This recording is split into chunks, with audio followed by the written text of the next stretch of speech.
Welcome back to GB Educators. This is your educator Gami Bogo. So दोस्तों ये जो video है, this video will be covering all the CBSE topics, the class 12 biology. ठीक है, class 12 biology का जो CBSE topics है उसको डिस्कस करेंगे हम ये वीडियो में। तो ये एक रिक्वेस्ट है एक्चुअली, एक हमारे जो व्यूअर्स हैं उन्होंने बोला कि please try to cover class 11 and 12 biology, है ना। तो मैंने सोचा कि चलो ये भी सही है ना। It will be a kind of basic knowledge for everyone. ठीक है, तो एक जनरल साइंस की तरफ से भी एक टॉपिक बन जाएगा। तो देखिए सीबीएसई वालों ने क्या क्या है कि unit 6, your unit will start from unit 6। ठीक है, अपना जो क्लास 12 का जो बायोलॉजी जो सब्जेक्ट है, it is nothing but the continuation of class 11। Okay, तो सबसे पहले तो यूनिट 6 के अंदर में आपको देखने को मिलेगा ये सब topic. This one, chapter 1 reproduction in organisms, sexual reproduction in flowering plants, human reproduction, reproductive health. तो मैंने ये रेड इसीलिए हाईलाइट किया because this is the chapter which is deleted by the CBSE, है ना। सीबीएसई वालों ने ये जो चैप्टर 1 है इसको डिलीट कर दिया गया, so you can skip this chapter. ठीक है, you can skip this chapter. उसके बाद ये जो है यूनिट 8 में एक चैप्टर 9 है, strategies for enhancement in food production. तो ये भी एक ऐसा चैप्टर है जिसको सीबीएसई वालों ने डिलीट कर रखा है। No questions are expected to come from this two chapters. ठीक है, और भी बहुत सारे ऐसे टॉपिक्स है, suppose we are saying like human reproduction, है ना, रिप्रोडक्टिव हेल्थ। तो ये सब principles of inheritance and variation, तो ये सब में भी इन लोग के चैप्टर के अंदर भी कुछ ऐसा टॉपिक्स है जिसको उन्होंने डिलीट कर रखा है। सो जैसे जैसे हम लोग यूनिट वाइज पढ़ाई करेगा, यूनिट वाइज लेक्चर करेगा, तो उसमें हम आपको बताते चलेगा कि कौन कौन सा टॉपिक इसमें से डिलीटेड है। ठीक है, so that you won't put any extra energy, है ना। तो और यहाँ यूनिट 9 में देखिए बायोटेक्नोलॉजी टॉपिक है, यहाँ पे 2 यूनिट है, 2 चैप्टर है। फिर यूनिट 10 में again there is 1 chapter which is deleted, chapter 16 जो कि एनवायरमेंटल इश्यूज है, इसको भी सीबीएसई बोर्ड वालों ने डिलीट कर रखा है। Okay, so no need to study this chapter. तो आज का जो टॉपिक रहेगा, will start with first chapter. Okay, हम लोग नेक्स्ट होता है आपका double fertilisation. Okay, double fertilisation क्या है इसको हम लोग समझेंगे। एंड जो दूसरा टॉपिक होगा पोस्ट फर्टिलाइजेशन, यानी आफ्टर द फर्टिलाइजेशन क्या कंडीशन रहता है, उसका स्ट्रक्चर कैसा होता है, and the events of the post fertilisation will discuss. And then the last topic in this chapter is apomixis and polyembryony.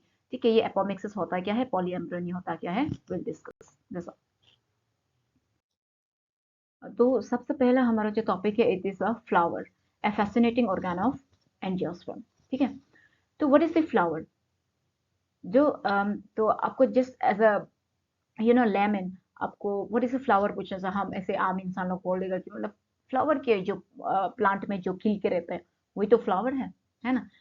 लेकिन you being as a science students, you being as a biologist, आपको कुछ हटके से answer देना पड़ेगा। ठीक है, जैसे कि देखिए यहाँ पे the rich colour that attracts, the rich colour that attracts अस।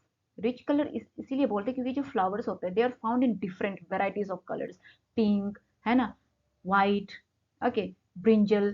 ठीक है, तो इसीलिए इसको रिच कलर बोला जाता है। द सेंट्स, है ना, उसमें कुछ सेंट्स भी मिलता है फ्लावर्स में। और यही जो कलर्स और जो सेंट्स वगैरह हो गए, this are in aid to sexual reproduction in the plant. ठीक है, और flowers do not exist only for us to be used for our own selfishness, but also they are used for their sexual reproduction। जो plant में हम लोग बोलते हैं कि जब हम लोग बोलते हैं सेक्सुअल रिप्रोडक्शन होता है प्लांट में, दैट मीन्स कहाँ पे कौन सा ऑर्गन में चल रहा होता है, फ्लावर में चल रहा होता है आपका। ठीक है, फ्लावर में आपका सेक्सुअल रिप्रोडक्शन चल रहा होता है। Now your answer starts from here. आपका what is a flower, flowers are objects of aesthetic, ornamental, social, religious, cultural values.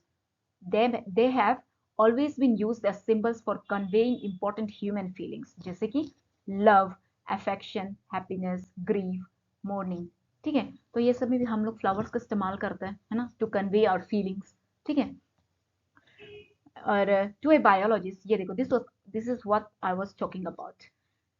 To a biologist, flowers are morphological and embryological marvels and the site of sexual reproduction. एक biologist के लिए flower क्या है? It is a morphological means what? Appearance. ठीक है, मतलब इंसान जो है प्लांट को कैसे स्टडी करता है? How do they observe plant and identify the plant? By observing their flowers. Okay, flowers का स्ट्रक्चर देख के, उसका पेटल्स का अरेंजमेंट देखता है, एंथर का पोजीशन कैसा है, क्या वो फ्यूज्ड है ना, क्या है, हर एक एक पार्ट का फ्लावर्स को स्टडी करके, यानी मॉर्फोलॉजी को स्टडी करके और उसका एम्ब्रायोलॉजी को स्टडी करके एक बायोलॉजिस्ट जो है प्लांट को आइडेंटिफाई करता है. एंड देन जो फ्लावर है, it is a site of sexual reproduction. Very important. ये देखिए, this is the LS of a flower. ये वेरी सुंदर सा एक डायग्राम है हिबिस्कस फ्लावर का. ठीक है, तो ये देखिए, ये आपका एंटर है. दिस इज योर एंटर, ये पोर्शन. ओके, ये आपका एंटर है. और एंटर की ये नीचे से जो लाइन जा रहा है, what is this? This is your filament. Okay, ये आपका फिलामेंट है. और ये तो ये हो गया आपका दिस लाइन. ये जो पोर्शन है, ये आपका मेल पार्ट हो गया. ओके, ये लड़का का पार्ट हो गया फ्लावर्स में. एंड देन लड़की का पार्ट कौन सा है? This one, stigma. ये पोर्शन जहां पे आपका बाद में पोलन ग्रेन आके बैठेगा, तब जाके पोलन ग्रेन नीचे जाएगा, जाते जाते फिर इधर ओवेरी में जाके फर्टिलाइज कर जाएगा. तो इसी तरह से आपका सेक्सुअल रिप्रोडक्शन इन फ्लावर्स होता है. ओके, तो ये देखिए स्टिग्मा. स्टिग्मा का नीचे में जो एक लॉन्ग स्टॉक लाइक है, वो क्या है? This your style. ठीक है, याद करो इसको कैसे. लड़की का पोर्शन कौन सा है बोलने से? लड़की लोग स्टाइल करते हैं, समझो. ओके, तो स्टिग्मा है लड़की के ऊपर में, सबसे ऊपर क्राउन बन के, है ना. उसके बाद नीचे में होगा आपका स्टाइल. एंड देन नीचे में एक बल्ज करके, एक बल्ज आउट करके एक स्ट्रक्चर होता है जिसको बोलते हैं ओवेरी. ठीक है, और वही ओवेरी के अंदर में आपको देखने को मिलेगा ओव्यूल इधर में. ओके, और ये जो बाहर में जो एक आप कभी कभी देखता भी होगा फ्लावर का नीचे में, है ना, ग्रीन कलर का रहता है छोटा सा होके, उसको बोलते हैं सेपल्स. Okay, sepals. और यहाँ पे नेक्टेरिफेरस एरिया होता है, मतलब जहाँ पे नेक्टर इंसेक्ट लोग आके यहाँ पे वो करता है ना, नेक्टर चूज करता है. And then fertilise sexual reproduction होता है. ओके, उसके बाद फ्री फर्टिलाइजेशन. प्री फर्टिलाइजेशन में आपका क्या होता है? मतलब this are the sequence and the structures of the flower before fertilisation. ठीक है, तो सबसे पहले तो several hormonal and structural changes are initiated which leads to the differentiation and further development. है ना. तो इन फ्लावर को भी तो सेक्सुअल रिप्रोडक्शन के लिए उसको मैच्योर होना जरूरी है. बिफोर मैच्योरेशन कोई भी रिप्रोड्यूस नहीं कर सकता है. ठीक है, इसीलिए उसमें several hormones and structural changes होना जरूरी होता है. जो इनफ्लोरेसेंस होता है, they are arranged, they are form which bear the floral buds and then the flowers. Inflorescence means what? It is nothing but the arrangement of flowers. ठीक है, inflorescence आपको पूछ देगा what is inflorescence, तो आपको याद रखना it is nothing but the arrangement of flowers. In the flower, the male and female reproductive structures, the androcium and the gynocium differentiate and develop. जैसे अभी देखा था हम लोग, है ना, फीमेल पोर्शन और मेल पोर्शन दोनों डिफ्रेंशिएट कर जाता है. ठीक है, उसके बाद ये एक सब टॉपिक है इसी के अंदर में, stamen, microsporangium and pollen grain. तो जो स्टामेन क्या है? स्टामेन देखो, एक typical stamen, it consist of a long and slender stock called a filament.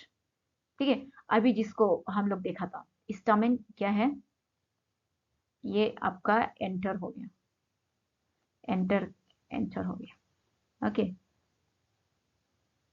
This is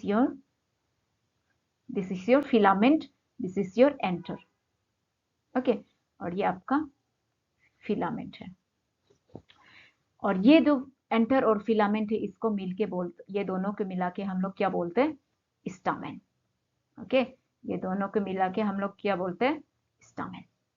ठीक है, then the stamen consist of, हम लोग बोल सकते हैं it is consist of anther and filament. देखो वही बोल रहे हैं, a typical stamen consist the long and slender stalk called the filament and the terminal generally bilobed structure called the anther. Bilobed structure, ठीक है, ये बाइलोब्ड स्ट्रक्चर है। The proximal end of the filament is attached to the thalamus or the petal of the flowers। वही है, ये जो portion है, this portion, ठीक है, जो proximal end होता है फिलामेंट का, वो किसके साथ अटैच होता है? थैलामस के साथ में अटैच होता है, या फिर पेटल के साथ में अटैच रहता है। The number and length of stamens are variable in flowers of different species। Okay, कहने का मतलब है आपका स्टामेन सिर्फ एक दो नहीं होगा ना, flower to flower, plant to plant, आपका जो नंबर ऑफ स्टामेन होता है वो वेरी करता है। फॉर एग्जाम्पल आपको अभी यहाँ पे देखने को मिलेगा, ठीक है। उससे पहले हम लोग इसको देखते हैं। A typical angiosperm anther is bilobed with each lobe having two theca, that is their dithecous, है ना। और जो भी एंजियोस्पर्म, एंजियोस्पर्म मीन्स व्हाट, ऐसे प्लांट जो फ्लावर करते हैं, और इसका ऑपोजिट क्या है? जिम्नोस्पर्म। ओके, एंजियोस्पर्म का ऑपोजिट क्या है? जिम्नोस्पर्म। ऐसे फ्लावर, ऐसे प्लांट, ठीक है, ऐसे प्लांट जो फ्लावरिंग नहीं करता है ना, दिस द डिफरेंस, ठीक है। एक जिम्नोस्पर्म एंड एंजियोस्पर्म होते हैं। एंजियोस्पर्म ऐसा प्लांट जो फ्लावर करते हैं, gymnosperm plant they do not flower, ठीक है। और जो एंजियोस्पर्म में जो एंथर होता है वो बाइलॉब्ड स्ट्रक्चर होता है, ठीक है, दिस इज योर बाइलॉब्ड स्ट्रक्चर। और उसमें दो ठेका होता है, दिस वन, ये एक ठेका हो गया और ये दूसरा ठेका हो गया। जब हम लोग एंथर को ट्रांसवर्स सेक्शन करते हैं, उसको जब काटते हैं ट्रांसवर्सली लंबा से, तो उसमें हम लोग को देखने मिलेगा the bilobe nature of an anther, ये वाला bilobe nature of an anther. The anther is a four sided tetragonal structure, 1 2 3 4, four sided हो गया, ठीक है, consisting of 4 microsporangia located at the corners. ये कॉर्नर लुक में 4 माइक्रोस्पोरेंजिया लोकेट होते हुए आपको दिखेगा, ये इधर में 1 2 3 4, ओके, 2 इन ईच लोब, वही है 2 इन ईच लोब, ठीक है। माइक्रोस्पोरेंजिया कहाँ लोकेट हो रहा है आपका? एंथर के अंदर में। एंथर के अंदर में भी in the sense anther is a four sided structure consisting of 4 microsporangia located at the corners, okay, corners में लोकेट होता है, ना कि मिडल में। क्या जो लोकेट होता है कॉर्नर में? आपका माइक्रोस्पोरेंजिया, ओके। तो यहाँ पे दिखा, यहाँ पे this was I was talking about stamen. देखो स्टामेन बहुत सारा होगा, ये एंथर हो गया आपका, ये फिलामेंट हो गया। तो जब आपका एंथर और फिलामेंट एक दूसरे से फ्री रहते हैं, मतलब एक दूसरे से अटैच नहीं रहते, तो that stamen is called apostemonous, okay, apostemonous. And ऐसे फ्लावर जिसमें आपका जो स्टामेन है, when it you know when it is attached to the petals, ठीक है, जब वो पेटल्स के साथ अटैच रहते हैं आपका स्टामेन, तब उसको क्या बोलते हैं? एपिपेटलस। याद आएगा? एपिपेटलस, पेटलस से याद करो कि जो स्टामेन है वो पेटल के साथ अटैच करके रहता है। And then डायडल्फस। डायडल्फस मतलब आपको यहाँ पे सिर्फ एक स्टामेन जो है, one stamen with filament basally fused, 9 stamens with connate filaments, मतलब 9 जो है एकदम जुप्पा में एकदम कॉनेट जैसा स्ट्रक्चर बन के रहेगा, फिर दूसरा जो है अलग से ऐसे अटैच होके रहेगा, तब जाके आपको बोलते हैं डायडल्फस। और एक ऐसा फिलामेंट, ठीक है, एक ऐसा फिलामेंट जिसमें आपका फिलामेंट्स एकदम फ्यूज होकर रहते हैं, एकदम फिलामेंट फ्यूज, लेकिन यहाँ पे आपका एंटर जो क्या होगा? फ्री रहता है, तो इसको क्या बोलते हैं? मोनोएडल्फस, मोनोएडल्फस, ओके। एंड देन एक ऐसा स्टामेन जिसमें बहुत सारा स्टामेन होगा, लेकिन आपका एंथर्स क्या रहता है? फ्यूज रहता है, but your filament becomes free. Enters fuse से तो समझो कि सिंजेनेसिस, ओके, तो सिंजेनेसिस, इसको सिंजेनेसिस बोलते हैं, ओके, जहां पे आपका एंथर जो है क्या होता है? फ्यूज रहता है, लेकिन फिलामेंट्स जो है फ्री रहता है, okay. So this is a very beautiful pictures I try to portray before you all। तो ये सुंदर सा एक हिबिस्कस फ्लावर का स्टामेन, स्टामेन दिखेगा। ये क्या है? देख के बताइएगा, स्टामेन अरेंजमेंट क्या है इसमें? मोनोएडल्पस है, ठीक है, दिस इज योर मोनोएडल्पस। ये येलो येलो जो है आपका एंथर है, और ये यहाँ से जो रेड करके जो टाइनी स्ट्रक्चर जो है वो आपका फिलामेंट है। ओके, तो फिलामेंट लोग जो है कॉर्नेट जैसा कॉर्न जैसा स्ट्रक्चर बना के फ्यूज होके रह रहे हैं। This is your monadelphous. Anther तो फ्यूज नहीं है ना, फ्री है ना। ओके, एंड इसको हम लोग अपना ट्राइब में, सॉरी गाइस, थोड़ा थोड़ा घर में मेहमान आ गया था। ओके, तो यहाँ पे ये जो एग्जाम्पल है आपका डाइएडल्फस है यहाँ पे, है ना। देखिए ये एक फिलामेंट जो है अलग से हटके से निकाल के दूसरा लोग के साथ जो यहाँ पे ग्रुप में रहते हैं उसके साथ में अटैच करके, है ना, डाइएडल्फस, याद है। ठीक है, इसको अपना ट्राइब में तागे गेली बोलते हैं। ठीक है, तागे गेली फ्लावर, बहुत सुंदर, सबसे सुंदर फ्लावर माना जाता है इसको। ठीक है, और ये होगी आपका सनफ्लावर सुंदर सा। यहाँ पे आपका कौन सा स्ट्रक्चर मिलेगा, अरेंजमेंट ऑफ स्टेमेन क्या होगा यहाँ पे, सिनजेनेसिस होगा। सिनजेनेसिस यहाँ पे क्योंकि आपका जो एंथर होता है वो फ्यूज करके रहता है। ओके, और ये देखो ये तो बहुत सिंपल सा है, ये पेटल के साथ में अटैच होके रह रहा है ना, यानी क्या होगा, एपिपेटलस। ठीक है, जो कि ब्रिंजल लुक में आपको पाया जाएगा। ब्रिंजल का एक बार फ्लावर्स देख के देखो, वो पेटल लुक के साथ अटैच होके रहता है।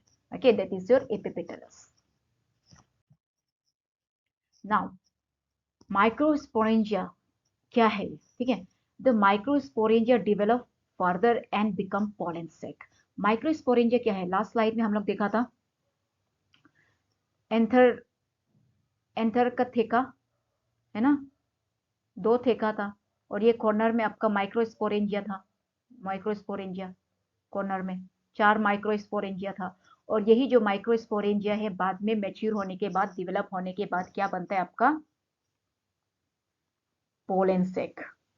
पोलन सेक बन जाता है। ठीक है, और यही पोलन सेक में बाद में आपका क्या क्या रह जाएगा, क्या बनेगा, पोलन ग्रेन्स बन जाएगा। ठीक है, दे extend longitudinally all through the length of an anther and are packed with pollen grains। वही है जो माइक्रोस्पोरेंजिया है, दे एक्सटेंड लॉन्गिट्यूडनली यानी नीचे, एंथर का नीचे तक चला जाता है, आई मीन एक्सटेंड करता है, एंड देन बाद में वही जो माइक्रोस्पोरेंजिया बाद में क्या से पैक्ड होकर रहता है, पोलन ग्रेन से पैक्ड होकर रहता है। ओके, पोलन ग्रेन से पैक्ड होकर रहता है। The structure of microsporangium, microsporangium का स्ट्रक्चर कैसा होगा अभी हम लोग नेक्स्ट स्लाइड में देखते हैं। तो इसमें क्या होता है, जब हम लोग टीएस करते हैं यानी ट्रांसवर्स सेक्शन जब हम लोग करते हैं माइक्रोस्पोरेंजियम का, it appears near circular in outline. Okay, क्या आउटलाइन दिखने में कैसा होता है, सर्कुलर इन अपियरेंस दिखता है। It is generally surrounded by 4 walls. ठीक है, जो माइक्रोस्पोरेंजियम है वो जनरली कितना वॉल, कितना लेयर से सराउंड करते हैं, it is surrounded by 4 layers. Very important, it is surrounded by 4 walls. कौन कौन सा है, epidermis, endothecium, middle layer and tapetum. Very important. ठीक है, और जो आउटर 3 जो लेयर्स होता है, यानी ये जो एपिडर्मिस, एंडोथेसियम और मिडिल लेयर, ठीक है, they perform the function of, they perform the function of protection and help in dehiscence of anther to release the pollen grain। Function क्या होता है, ये जो आउटर 3 लेयर्स का फंक्शन क्या है, प्रोटेक्शन देना and help in dehiscence of anther to release the pollen. ठीक है, वेरी इंपॉर्टेंट। और जो इनर मोस्ट वाल जो था जिसका नाम है tapetum, it nourishes the developing pollen grains. Pollen grains को नरिश देता है कौन, tapetum. Cells of the tapetum possesses dense cytoplasm and generally have more than one nucleus. When the anther is young, जब आपका एंथर यंग रहता है तो a group of compactly arranged homogeneous cell जिसका नाम है sporogenous tissues, it occupies the center of each microsporangium। ठीक है, तो आपका जो एंथर जब यंग रहता है उसमें एक स्पोरोजेनियस टिश्यू होता है, it occupies the centre of microsporangium. ठीक है, तो ये था माइक्रोस्पोरेंजियम। ये देखो, this is the structure of microsporangium. Appearance थोड़ा सर्कुलर जैसा दिखता है बोला, ठीक है। मैच्योर एंथर का टीएस है ये, this one is your TS यानी transverse section of mature anther. ये लेयर है आपका, ठीक है, ये माइक्रोस्पोरेंजिया है। दिस इज योर एपिडर्मिस, देखो एपिडर्मिस सबसे बाहर, and then endothecium, and then sporogenous tissues, ठीक है, ये देखो यहाँ पे यंग एंथर के पास में होता है बोला। और बीच में हो गया आपका मिडिल लेयर, मिडिल लेयर के बाद आपका सबसे इनरमोस्ट में क्या है, टेपेटम।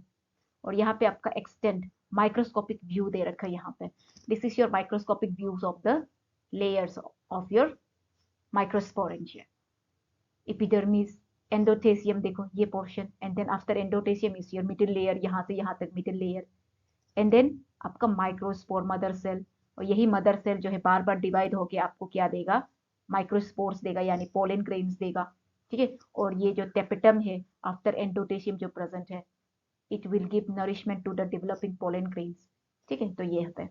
और ये structure it shows the dehiscence of anther. Dehiscence of anther मतलब रिलीज ऑफ पोलन ग्रेन, क्योंकि एंथर के ही अंदर में तो पोलन ग्रेन है ना, तो वही पोलन ग्रेन को रिलीज करने का जो प्रोसीजर होता है उसको डिहाइसेंस बोलते हैं। ओके, डिहाइस्ड एंथर, यानी अभी पोलन ग्रेन को अभी क्या कर रहे हैं, रिलीज कर रहे हैं, ठीक है। पोलन ग्रेन्स, ये देखो pollen grains are will be release now, ठीक है। So this is all about the structure of microsporangia, ठीक है। माइक्रोस्पोरेंजिया ये भी देखो, स्टामेन, माइक्रोस्पोरेंजिया, एंथर, ये तीनों आपका मेल रिप्रोडक्टिव पार्ट होता है, यानी मेल पार्ट होता है, okay, male part of the plant. यहाँ पे देखो, each cell of the sporogenous tissue give rise to microspore tetrad, very important। जो स्पोरोजेनियस टिश्यू के बारे में बात किया था हम लोग, यंग एंथर में प्रेजेंट होता है बोल के, it give rise to microspore tetrad, ठीक है, 4 माइक्रोस्पोर देते हैं। और यही जो 4 माइक्रोस्पोर है, माइक्रोस्पोर टेट्राड है, it will further develop into microspore mother cell, ठीक है, microspore mother cell, microspore mother और माइक्रोस्पोर मदर सेल बोल सकते हैं, ठीक है। The process of formation of microspore from a pollen mother cell through meiosis is called microsporogenesis। Microsporogenesis क्या है आपको पूछ लेगा, तो microsporogenesis it is the process, genesis मतलब क्या है, वो एक प्रोसेस है, वो एक प्रोसेस से चल रहा है, ठीक है। तो माइक्रोस्पोरो, माइक्रो मीन्स याद रखो मेल पार्ट, माइक्रोस्पोरोजेनेसिस मतलब the formation of microspore from pollen mother cell through meiosis and not mitosis, ठीक है। मियोसिस का थ्रू चल रहा होता है ये जो फॉर्मेशन, माइक्रोस्पोर का फॉर्मेशन मियोसिस का थ्रू चल रहा होता है, एंड नॉट माइटोसिस, रिमेंबर। और जो अच्छा मियोसिस क्या है, माइटोसिस क्या है, नेक्स्ट वीडियोस में I try to come up with this topic, क्योंकि ये ऑलरेडी क्लास 11 में हम लोगों ने पढ़ चुका है। Still I try to bring the videos out there, okay. और जो माइक्रोस्पोर्स है, they are arranged in a cluster of 4 cells, जिसका नाम है microspore tetrad. As the enters mature and dehydrate, the microspore dissociate from each other and develop into pollen grains। देखिए, जैसे आपका enter mature होता है, तो जो आपका माइक्रोस्पोर होता है जो एंटर के अंदर में रहता है, वो भी डिसोसिएट हो जाएगा from each other and develop into pollen grains, ठीक है। Inside each microsporangium, several thousands of microspores or pollen grains are formed that are released with the dehiscence of anther, ठीक है।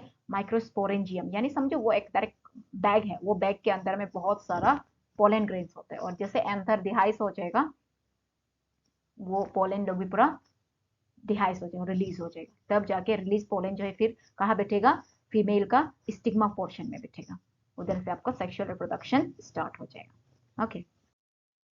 और ये बहुत सुंदर सा एक इम्पोर्टेंट भी टॉपिक है, पोलन ग्रेन। पोलन ग्रेन आपको सीबीएसई में पूछ देगा, describe pollen grain with suitable diagrams, ठीक है। तो 5 मार्क्स 10 मार्क क्वेश्चन में पानी पानी आपको दे गया हमें, okay. You can take a screenshot of this slides and then make a note out of it. आपको दूसरा एक्स्ट्रा मटेरियल का जरूरी नहीं है, ये लिख के रख लो, ठीक है। This notes are enough for your CBSE exam and for the general knowledge as well, ठीक है। तो जो पोलन ग्रेन है, it represents the male gametophyte, very important. Pollen grain जो है आपका प्लांट में मेल गेमेटोफाइट को रिप्रेजेंट करता है, ठीक है। जो जब आप कभी देखते हैं हिबिस्कस फ्लावर में है ना, जिसको हम लोग चाइना रोज भी बोलते हैं, ठीक है, तो उसमें कभी कभी येलो येलो सा चिपचिपा सा रहता है, that is your pollen grain. ठीक है, प्रैक्टिकल में अगर आप देखना चाहो तो। और ये जो इसका जो जनरली जब हम इसका स्ट्रक्चर का बात करते हैं, शेप का बात करते हैं, स्पेरिकल शेप होता है। ठीक है, measuring about 25 to 50 micrometres in diameter. It has a prominent to layered wall. ठीक है, उसके पास में टू लेयर्ड वॉल होता है। The hard outer layer called the exine. Outer layer का नाम क्या है? एक्साइन, जो कि हार्ड होता है। And is made up of sporopollenin. जो एक्साइन होता है, जो आउटर लेयर है, it is made up of sporopollenin, which is one of the most resistant organic material. ठीक है, it can withstand high temperatures and strong acids and alkali. कौन? Sporopollenin. ठीक है, sporopollenin it can withstand high temperatures and strong acids and alkali.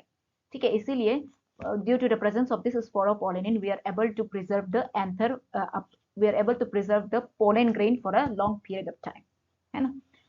no enzyme that degrades sporopollenin is so far known। ठीक है, इतना हट्टा कट्टा इतना तगड़ा वाले एंजाइम वो है कि केमिकल है कि इसको कोई अभी तक एंजाइम भी नहीं मिला आसानी इसको कोई डिस्ट्रॉय कर जाएगा। ओके, और जो पोलन ग्रेन का जो एक्साइन होता है, इट हैज प्रोमिनेंट एपरेचर्स, जिसको बोलते हैं germ pore, where sporopollenin is absent. Very important, आपको एमसीक्यू का फॉर्म में भी पूछ देगा। ठीक है, in which of the following in which of the following your sporopollenin is absent. तो आपको जर्म पोर कहीं में दिख गया तो उसमें डायरेक्ट टिक मार्क कर देना। जर्म पोर फिर कहाँ प्रेजेंट होता है? एक्साइन में प्रेजेंट होता है। ठीक है, एक्साइन, पोलन ग्रेन का एक्साइन जो आउटर लेयर होता है उसमें आपका प्रेजेंट होता है जर्म पोर, और वही जर्म पोर में आपका क्या एब्सेंट रहता है? स्पोरोपोलेनिन। ठीक है, pollen grains are well preserved as fossils because of the presence of sporopollenin, जैसे पहले बताया था। okay, the inner wall of the pollen grain is called intine, very important। outer layer exine, inner layer intine। और जो intine है, it is a thin and continuous layer made up of cellulose and pectin, very important। जो inner layer होता है pollen grain का, which is intine, it is made up of cellulose and pectin। ठीक है, MCQ के form में पूछ सकते हैं आपको। ठीक है, The cytoplasm of pollen grain is surrounded by plasma membrane, है ना। जो pollen grain का जो cytoplasm है वो कैसे सराउंड रहता है? प्लाज्मा मेम्ब्रेन से सराउंड करके रहता है। And when the pollen grain is mature, it contains two cells। और जब आपको pollen grain जैसे जैसे मैच्योर हो जाएगा उसमें टू सेल्स का प्रेजेंस होना मिलता है। कौन सा है? Vegetative cell and generative cell. इसमें से फिर कौन बिगर है, कौन स्मॉलर है? देखो, the vegetative cell is bigger. जो आपका वेजिटेटिव सेल है वो बिगर होता है, and has abundant food reserves and a large irregularly shaped nucleus. ठीक है, और जो जेनरेटिव जो सेल होता है, it is small and floats in the cytoplasm of vegetative cell. It is spindle shaped with dense cytoplasm and a nucleus. ठीक है, यानी यहाँ पे सिर्फ क्या होता है, वेजिटेटिव सेल के जो उसके साइटोप्लाज्म में फ्लोट करता है आपका जेनरेटिव सेल, और वो compare to vegetative cell small रहता है, और वो जो क्या होता है, स्पिंडल शेप होता है। ठीक है, जेनरेटिव सेल जो है with dense cytoplasm and a nucleus. In over 60% of the angiosperms, आपका जो पोलन ग्रेन्स होता है, they are shed at two cell stage. ठीक है, जितना भी आपका पोलन ग्रेन्स होता है ओवर 60% ऑफ द एंजियोस्पर्म में, वो कभी कभी टू सेल स्टेज में अपना पोलन ग्रेन को डिहाइस कर जाता है। ठीक है, लेकिन जो बाकी जो रिमेनिंग जो स्पीसीज होता है, the generative cell divides mitotically to give rise to two male gametes before pollen grains are shed, that is three cell stage.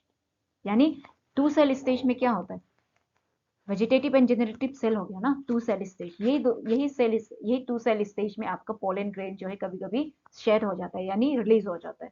लेकिन बाकी रिमेनिंग जो 40% है, जो आपका जेनरेटिव सेल जो था वो माइटोटिकली डिवाइड करके दो और सेल रहता है, टू मेल गैमेट्स। ठीक है, that is two male gametes, तब जाके आपका फिर से थ्री सेल स्टेज बन जाता है। तो ये थ्री सेल स्टेज में आपका 40% of the flowers pollen grains dehisce हो जाता है। Okay, so you see this is the microscopic view of pollen grain। Spikes आपको दिखने को मिलेगा, दिखने में लग रहा है ना थोड़ा कोरोना वायरस स्टाइल में।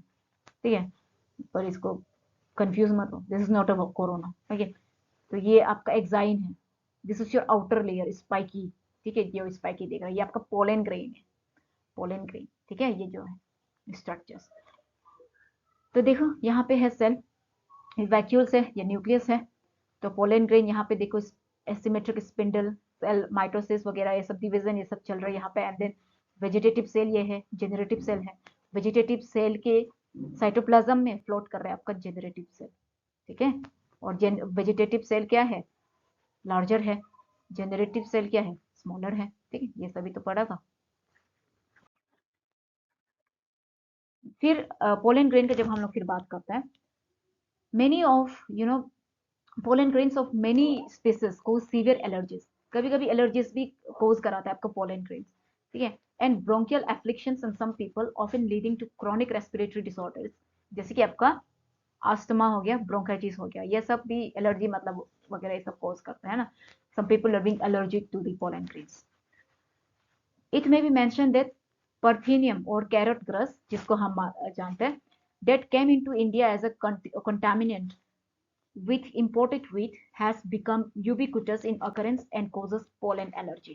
ठीक है, तो ये जो स्ट्रक्चर है, ये जो प्लांट है आप लोग कभी फील्ड में भी देखा होगा, है ना। ये आपका पार्थेनियम है। इसका जो पोलन ग्रेन होता है, ये जो एकदम से मतलब कहीं भी आपको मिल जाएगा। ठीक है, यूबिक्विटस इन ऑकरेंस मतलब everywhere you will find this. ठीक है, इसको एक कंटामिनेंट माना जाता है। अभी इंडिया में व्हीट क्यों इंपोर्ट किया था होगा, किसी को याद है? इंडिया में क्यों व्हीट इंपोर्ट किया गया था होगा? हम्म, देखो 1960s ऐसे में ना हम लोग का यहाँ पे एक वो फेमिन आ गया था इंडिया में। ठीक है, तो ऐसे में फूड का बहुत शॉर्टेज हो गया था। तो इसीलिए इंडिया ने क्या किया थी, जो यूएस है उससे व्हीट इंपोर्ट किया गया था। ठीक है, तो वही है, उसी के दौरान ये जो व्हीट है उसके साथ साथ कभी कभी ये भी आ गया था, पार्थेनियम, है ना। तो तब से आज तक क्या है, एक कंटामिनेंट के दुनिया में रह रहे ये पार्थेनियम। ठीक है, तो वो है। और ये जो है पार्टीनियम जो है ये पोलन एलर्जी कोज करते हैं, वो कहना चाह रहे हैं। ओके, इम्पोर्ट एग्जांपल में आप दे सकता है। ठीक है, एंड पोलन, फिर वो तो हो गया एलर्जी वाला, तो हो गया डिमेरिट्स। लेकिन जब आप मेरिट्स का फिर एडवांटेजेस का फिर आप जब बात करेगा पोलन ग्रेन्स का, they are rich in nutrients. It has become a fashion in recent years to use pollen tablets as food supplements. ठीक है, कभी कभी फॉरेन कंट्रीज एकदम एडवांस डेवलप्ड कंट्रीज में आपको दिखेगा कि जो इंसान लोग है वो कभी कभी as a food supplements pollen grains को कंज्यूम किया जाता है। ठीक है, in western countries a large number of pollen products in the form of tablets and syrups are available in the market। ठीक है, एंड जो पोलन कंजम्पशन होता है has been claim to increase the performance of athletes and race horses.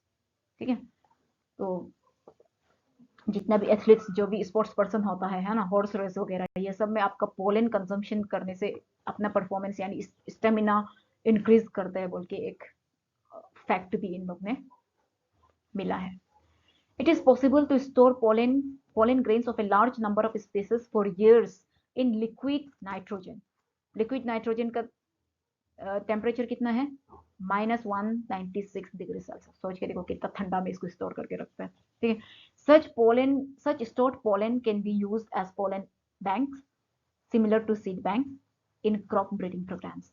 ठीक है, तो वही है, इसको चीज को हम लोग क्यों स्टोर करते हैं, so that we can use it later on, है ना। आने वाला कल को हम लोग यूज कर सकेगा। ठीक है, तो वही है पोलन ग्रेन्स को इसीलिए हम लोग स्टोर करता है, सो दैट हम लोग पोलन बैंक्स में उसको रख सकते हैं। फिर बाद में जब जरूरी पड़ने पर उसको किसी प्लांट का, अदर प्लांट का फिर जो पोलन होते हैं उसको